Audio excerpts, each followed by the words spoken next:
Hello everybody and welcome back to the Jeff Gordan 2020 revised schedule season. I don't know why I called it that. I could have just called it the Jeff Gordan season. I'm filming this 2 days before it's coming out, by the way. I just wanted to put that out there. And I haven't really seen too much of anything about Michigan. That'll be coming out later in the week. Keep your eyes open on that. And let's get into this. We are currently in the point standings. We're going to go over the playoffs standings here. Went over them last week. Doesn't matter, we're doing it this week as well. Austin Dillon is in 16th with 23 points. Timmy Hill, David Reagan, Brad Kozlowski is somehow under Brendan Gordan. Martin Truex, Christopher Bell, Tyler Reddick, Joey Logano, Ryan Newman, Ross Chastain, Alex Bowman, Jimmy Johnson, Justin Haley, Corey LaJoy, and me, because I'm on top. Because I'm cool. Oh. We currently, who need some points, William Byron, he's only behind 4. BJ McLeod's behind 6. Michael McDowell's behind 5. Darrell Wallace Jr., or Bubba Wallace, is behind 7. And Eric Almirola is behind 8. Chad Fincham needs a win. Chase Elliott, John Hunter Nemechek, Cole Custer, and Eric Jones, they all need wins. And your point standings are quite literally the same as the other one. Chase Elliott's in 23rd. Oh, that's almost how a season's going right now. Anyway, let's get into this. About to start our practice session. Here we go. I don't know why I said it like that, but we are. And also, there's our 24 teammate, by the way. We almost have like the exact same paint scheme on our card, except mine's silver. Why? Why would he do that? Anyway, I guess it happened last week. We won in Daytona. I'm not very good in Daytona. I feel like I'm just good at drafting, maybe. I don't know.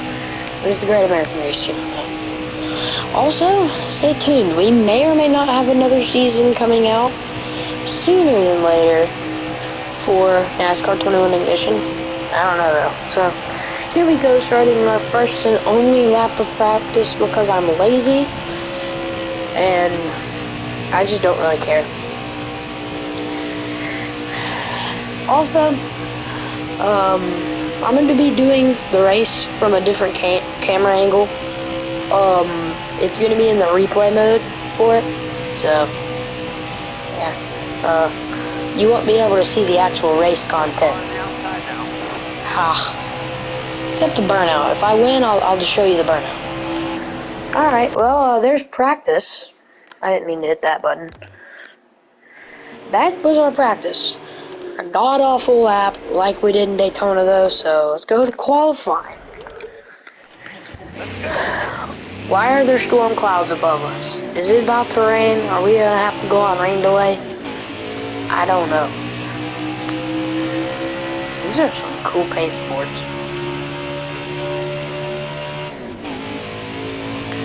All the fans, they're happy to see well, some of them are happy to see Jeff Gordan back. Not all of them. Personally, I would be happy if he came back, even if it was just for a race that didn't even matter. So, here we go. We're about to start the qualifying session right now. Oh my god, wait, that was... Oh, dang it. I thought that was a 32.968, and I was like, we beat that in practice, we can do it here, but no, it's a 31. My luck. Oh crap. Oh crap. Oh lord.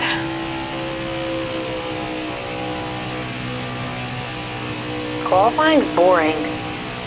I can't wreck anyone. And it's just boring. God, that was the worst session ever. And we qualified, bro.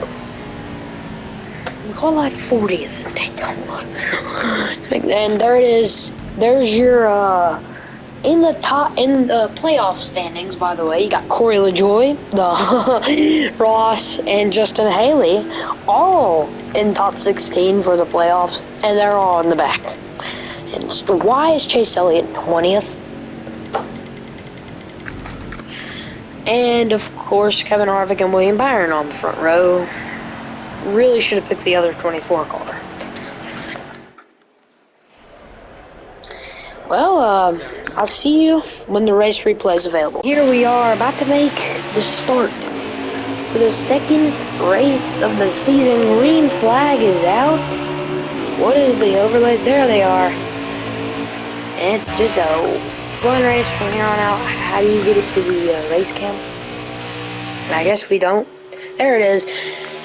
Line. We are currently, I believe, near the back of the pack, running with Eric Almirola and BJ McLeod, making a run up through there. We are going to pass Daniel Suarez, trying to get by Clinton Boyer. We did. Something had us a little bit loose coming up through that turn. Nonetheless, we're going to run with it. And Martin Truex made this unexpected move up the track. I honestly thought he was going to try to spin me out in the front. I was going to spin, but we ended up not. I just moved up the track a little bit. Here we are going into the back straightaway with a huge run on Kyle Busch.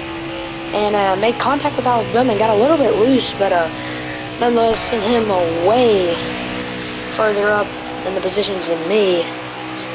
Also, this camera is amazing. Coming by the line there. We are trying to make a move on Aaron Jones now. We're going to get under him here, or almost. I hate that camera. And we're going to get close to getting under him. Almost made a little bit of contact there. But, nonetheless, we would make it by him.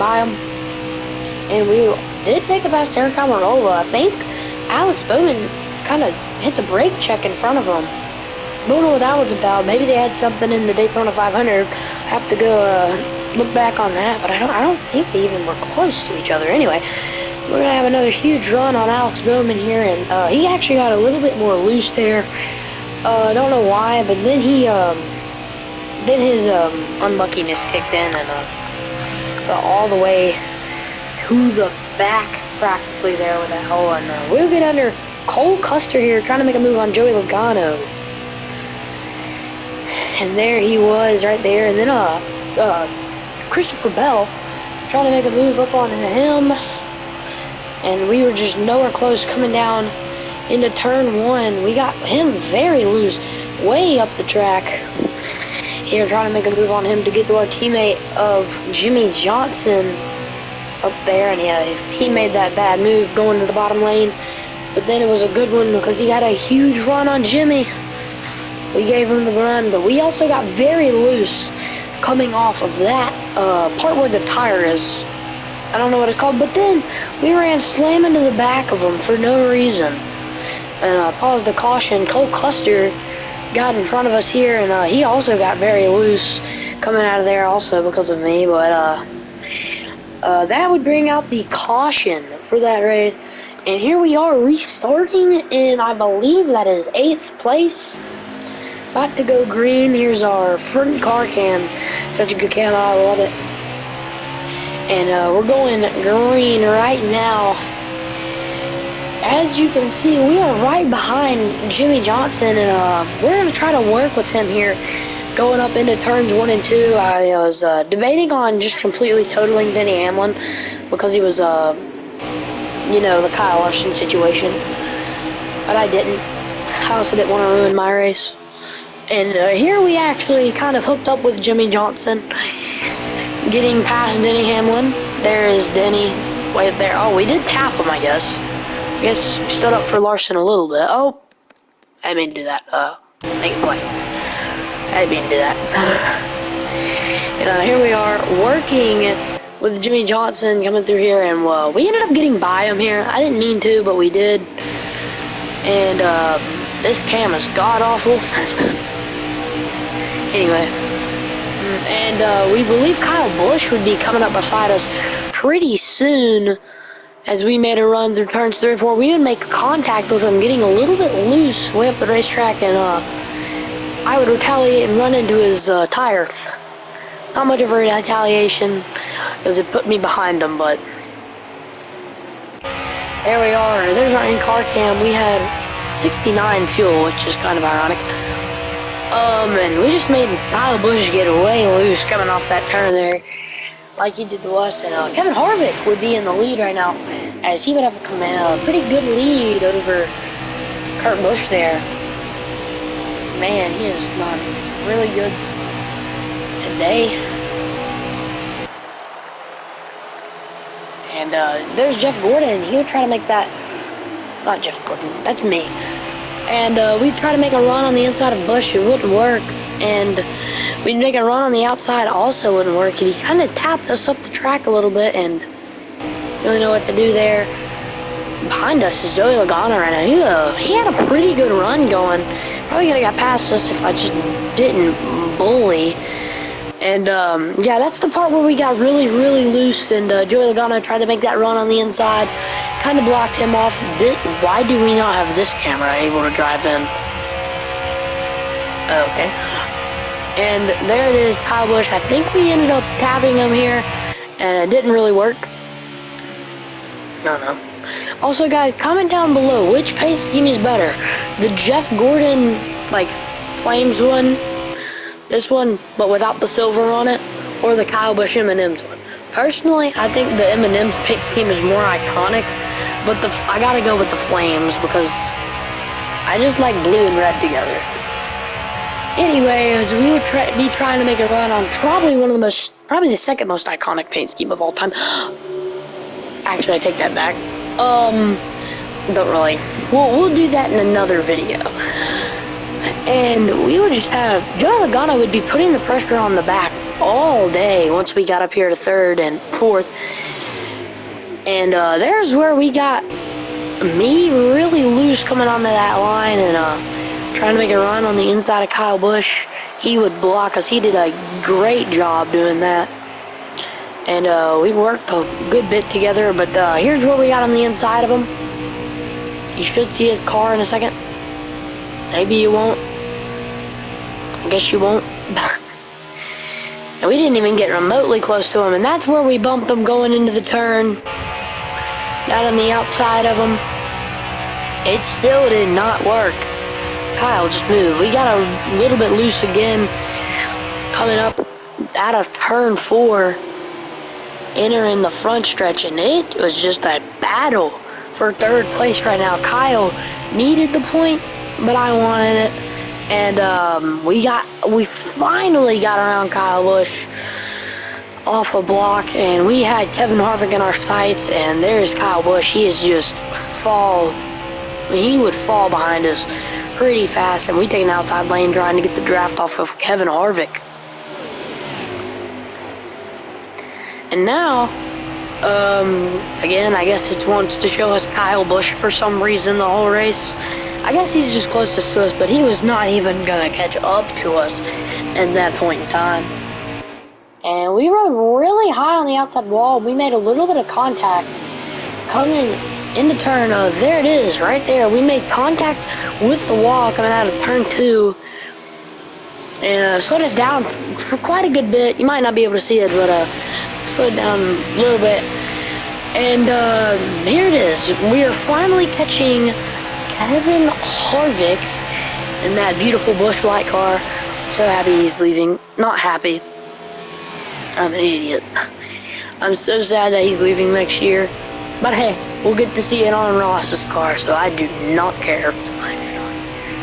And there it is. Kyle Busch and Joey Logano had a little bit of a battle for 4th now, and then we'll peek to the outside of Kevin Harvick and just kind of get a little bit more space between him and us. And we try to make a run on the inside of Kurt Busch, the hometown boy. And there it is. We got very loose coming out of that turn. And I believe this is the last lap. And yeah, it is. And we got very loose into the one car. Harvick just spun out. Didn't really matter though because he hit Joey Logano. I don't care. It may or may not look like we had a caution, but Kyle Busch would immediately try to make a run for second, but it wouldn't work. And the hometown boy of Kurt Busch would take the win in Las Vegas while we would finish second. Also, not a bad thing. So, pretty happy. Oh, see ya. at the point. And here we are in the point standings. Let's take a good look at this. We're going to start all the way from a driver that I thought would do a lot better. Chase Elliott has 5 stage points, but that's about all he has going for him right now, with 30 points, tied for 24th with Clint Boyer. And yeah, he's one who really needs to win to get into the playoffs right now. Kevin Harvick and Denny Hamlin. Well, Denny deserves to be back here. No offense, Denny. Also, I love your podcast, but he shouldn't have did the thing to Larson. All the fans wouldn't hate you. Kevin Harvick, though, probably would have been higher in the points, but of course we made that contact coming out of turn 3. Got into the back of us. Thought that ruined Kurt's race, too. But I feel really bad for him. And William Byron, Eric Jones, and Tyler Reddick also rounding out there. Coming in 16th place, we have David Reagan holding on to that playoff spot by 1 point. Currently, who needs some points to get back up is 1, 2, 4, 5, 6, 7, and 10 points. So Elliott could get that back up within a stage win. 15th is Kurt Busch. I thought he'd be really a lot higher after this race, but he is not. Ross Chastain has 1 stage win and 11 stage points, but that is it. He is falling all the way back to 14th. Kyle Busch with an amazing day at Las Vegas, finishing 3rd, almost finished 2nd. Luckily, Jeff Gordan and I hope experience played in with that.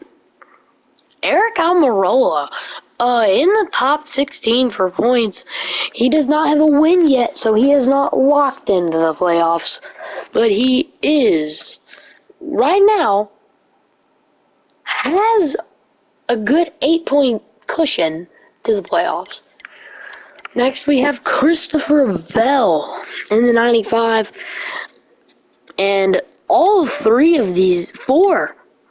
of these guys, Justin Haley, Austin Dillon, and Ryan Newman, are tied for 8th. And that's taking up 4 playoff spots right now. And Brad Keselowski in 7th. Martin Truex is in 6th. Corey LaJoie is in 5th. Joey Logano is in 4th and in Championship 4 right now. He's in 4th. Alex Bowman is in 3rd. Jimmy Johnson is in 2nd. And we are in 1st with 1 win and no stage wins, though. So let's switch to the playoff standings here. These playoff standings are way kind of not really different at all, but let's get into these real quick. I think the only person that switched was Kurt Busch, ironically, who is now in 2nd because of his win, so that's good. And Chase Elliott really needs a win to get into the playoffs, apparently. Don't know why, but that's your 2nd race for the season. Thanks for watching. Next, we will have Auto Club, followed up by one of my favorite tracks on the schedule, Phoenix. Thanks for watching. Peace out. Also, that was a cringy outro, just so you know.